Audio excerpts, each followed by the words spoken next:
ni Yes, former president? nag-ano lang ako kanina kung pwede ko ba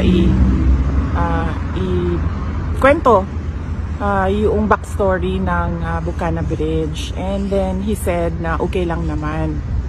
So ang nangyari dyan ay ang Bucana Bridge is kaparte ng buong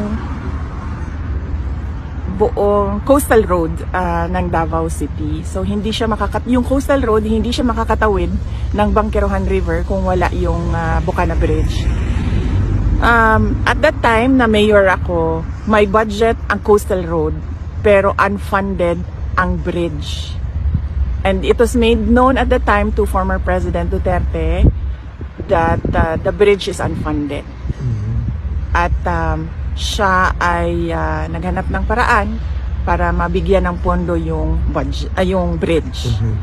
So noong nakahanap siya ng pondo ay sinimulan yung negotiations, sinimulan yung mga planning, lahat ng paperworks para doon sa bridge na yon ay sinimulan na.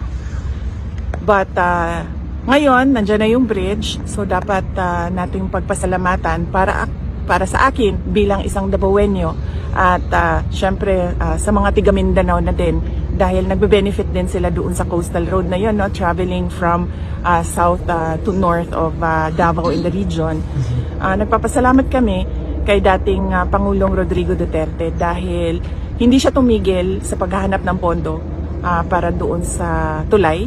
At syempre nagpapasalamat tayo sa People's Republic of China dahil buong-buo nila binigay yung entire cost ng tulay na iyon. So walang gastos ang City Government of Davao, walang gastos ang Pilipinas para tayo magkaroon ng bridge na yon.